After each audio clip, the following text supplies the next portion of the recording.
आपको हर दिन बिना एहसास हुए मैनिपुलेट किया जाता है। आपको लगता है कि दुनिया आपके जैसी ही होगी क्योंकि आप एक अच्छे इंसान हैं, लेकिन ऐसा नहीं होता।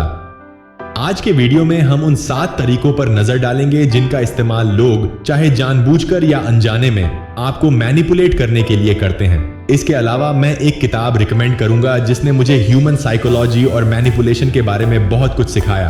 आपको यह मानने में गलती होगी कि मैं पावर के 48 नियमों की बात कर रहा हूं। असल में यह किताब और भी ज्यादा असरदार है। ठीक है, अब आराम से बैठें, रिलैक्स करें और ध्यान से सुनकर पक्का करें कि आप शुरू से आखिर तक सब कुछ सच में समझते हैं। पहला है गैसलाइटिंग। गैसलाइटिंग मैनिपुलेशन का एक तरीका है जिसमें दूसरा इंसान आपको खुद पर शक करने पर मजबूर करता है। आप अपनी सोच, याददाश्त और कभी-कभी अपनी सोच पर भी सवाल उठाने लगते हैं। यह तरीका बहुत से लोग इस्तेमाल करते हैं क्योंकि जब कोई अपनी ही बातों पर अटक जाता है तो उसका मन कुछ भी मानने के लिए तैयार हो जाता है।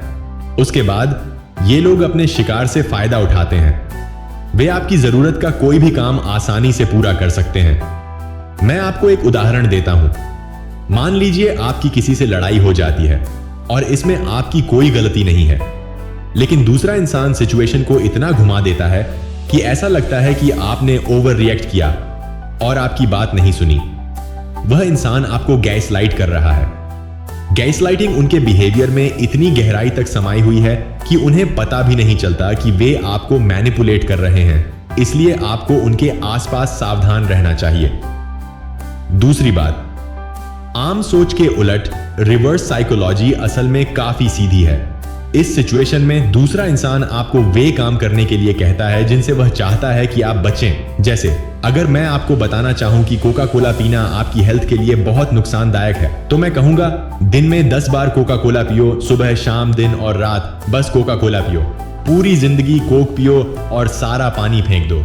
इंसानी फितरत हमें ऐसी किसी चीज से दूर रहने और जब हम इसे सुने तो ठीक इसका उल्टा करने के लिए कहती है। रिवर्स साइकोलॉजी ठीक इसी तरह काम करती है। असल में साइकोलॉजी बहुत अच्छे से काम करती है। आपने शायद अपने दोस्तों में यह देखा होगा, जब आप किसी से कहते हैं छोड़ो यार, कोशिश भी मत करो, तुम यह नहीं कर पाओगे, तो वे इसे करने के लिए और भी ज्यादा मोटिवेटेड हो जाते हैं। हम इसे रिवर्स साइकोलॉजी कहते हैं। सच कहूं तो अगर आप सच में ह्यूमन साइकोलॉजी और मैनिपुलेशन को समझते हैं तो आप लोगों से ऐसे काम करवा सकते हैं जिनकी आप कल्पना भी नहीं कर सकते। और सच कहूं तो अगर आप इसका सही इस्तेमाल करते हैं तो यह इतना मुश्किल नहीं लगता। यह काफी असरदार हो सकता है, लेकिन अगर गलत तरीके से, गलती से भी इस्तेमाल किया जाए तो यह किसी हथियार से भी ज्यादा खतरनाक हो सकता है। यह हमेशा ध्यान रखें, कभी भी दूसरे लोगों को मैनिपुलेट करना न सीखें। दूसरों द्वारा मैनिपुलेट होने से बचने के लिए इसे सीखें। इस audio book how to read people like a book ने मुझे ह्यूमन साइकोलॉजी और मैनिपुलेशन के बारे में बहुत कुछ सिखाया है।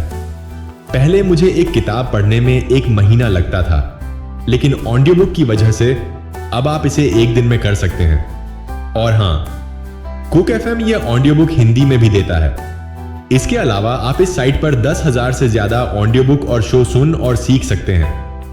यह सब सिर्फ 99 येन हर महीने में।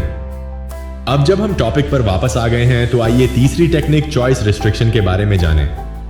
अगर आप किसी की चॉइस लिमिट करते हैं तो उनके फैसले लेने की काबिलियत भी लिमिट हो जाती है और धीरे धीरे आप किसी को भी अपने मनचाहे नतीजे की ओर ले जा सकते हैं। यह कई अलग अलग तरीकों से किया जा सकता है।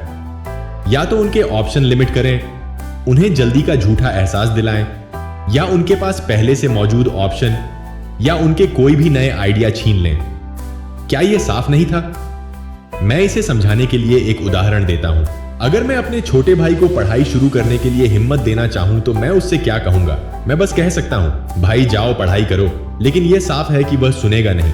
उसे 2 ऑप्शन दें और आप यहां उसके साथ माइंड गेम खेल सकते हैं। सबसे पहले या तो पढ़ाई करने जाओ या घर के कुछ काम, झाड़ू लगाना, पोछा लगाना, बर्तन धोना में मेरी मदद करो जिसमें तुम्हारी मदद चाहिए।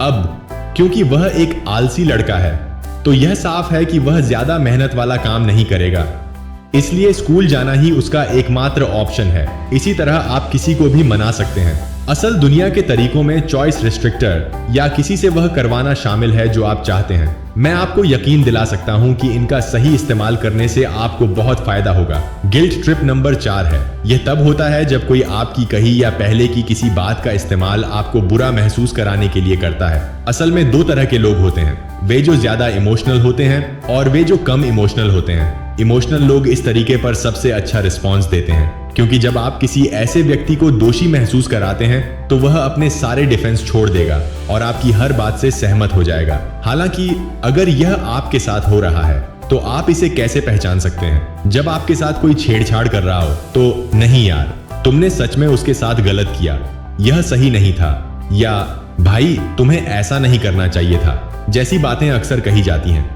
बस ये जान लें कि अगर आपने कभी बातचीत में ऐसी बातें सुनी हैं तो कोई आपको गिल्ट ट्रिप करने की कोशिश कर रहा है। नेगेटिव नेगोशिएशन नंबर 5 है। ज्यादातर लोग यही तरीका इस्तेमाल करते हैं। सेल्स पर्सन और दुकानदार यही करते हैं, क्योंकि उनका काम चीजें बेचना और मोल भाव करना है। सर, कपड़े की क्वालिटी देखो, अगर 2 हाथी भी इसे एक साथ खींच लें तो भी यह नहीं फटेगा। सर, ये बिल्कुल एक क्वालिटी का है। सर, ये कोई दाग नहीं है, बल्कि ये एक डिजाइन है, एकदम नया स्टाइल। सर, इसे पहनकर देखो, तुम इसमें बहुत अच्छे लगोगे। अगर तुम चिंटू से पूछो तो सड़क के उस पार वाला आदमी कई तरह की चालाक सेल्स टेक्निक इस्तेमाल करता है। इसलिए अगर तुम्हारी कोई जायज दिक्कत है, या दूसरे शब्दों में अगर तुम किसी बात पर हंगामा करते हो, तो यह आदमी किसी भी छोटी सी बात पर उछल पड़ेगा। वे छोटी सी बात को बड़ा बनाकर आपके सामने डर और अर्जेंसी पैदा करते हैं। असल जिंदगी में जब 2 ग्रुप लड़ते हैं तो ऐसा ही होता है। कुछ नहीं करना होता, बस पीछे खड़े होकर दूर से एक्शन देखना होता है। आपको कुछ समय बाद पता चलेगा कि प्रॉब्लम बहुत छोटी थी, लेकिन इन दोनों ग्रुप ने मिलकर इसे बहुत बढ़ा चढ़ाकर पेश किया, जिससे यह एक बड़ी बात लगने लगी।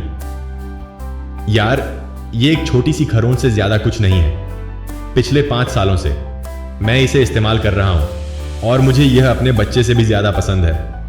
तुम कहते हो कि गाड़ी से मेरे टकराने से बस एक छोटी सी खरोंच आई। मैंने कार को ऐसे रखा था जैसे वह अभी अभी शोरूम से निकली हो, लेकिन तुम आए और इतना नुकसान कर दिया। अब इसका पेमेंट कौन करेगा? तुम्हें पेमेंट करना होगा।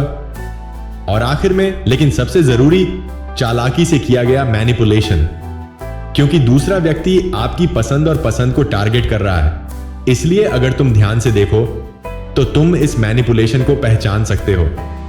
जाहिर है, अगर कोई कहता है कि उसे विराट कोहली के साथ साथ क्रिकेट भी पसंद है, और मैं कहता हूं कि उसे पसंद है, अगर विराट कोहली आपके पसंदीदा क्रिकेट प्लेयर हैं, तो आपकी बातचीत ज्यादा देर तक चलती है। ऐसा सब्जेक्ट ढूंढना जिसमें आप दोनों की दिलचस्पी हो, उस इंसान के साथ आपका बॉन्ड मजबूत बनाने में मदद कर सकता है। और मैनिपुलेटर्स अक्सर इसका फायदा उठाते हैं, यह दिखावा करके कि वे आपकी पसंद, नापसंद और इंटरेस्ट शेयर करते हैं। वे आपको ऐसे देखेंगे, ब्रो बिल्कुल वैसा ही, चाहे आप कुछ भी कहें, मेरे साथ भी ऐसा ही हुआ। यह तरीका बेसिकली इस बात पर फोकस करता है कि दूसरा इंसान आपकी पर्सनैलिटी से मैच करे। वह आपको एक आईने की तरह देखता है, क्योंकि वह जानता है कि किसी के करीबी सर्कल में आने का यह सबसे अच्छा तरीका है। इसीलिए आपको आज मैनिपुलेशन के ये 7 तरीके जरूर सीखने चाहिए। वे आपको जबरदस्ती मानने से बचने में मदद कर सकते हैं और कुछ मामलों में आपके फायदे के लिए भी काम कर सकते हैं। अगर आपको वीडियो पसंद आया तो प्लीज एक कमेंट और लाइक करें। हमारी प्रोडक्शन टीम ये वीडियो आप तक पहुंचाने के लिए बहुत मेहनत करती है। एक लाइक और कमेंट सच में उनके लिए बहुत मायने रखता है, मेरे लिए नहीं। अगले वीडियो में मैं आपसे मिलूंगा। इस बीच इंस्पायर करते रहें।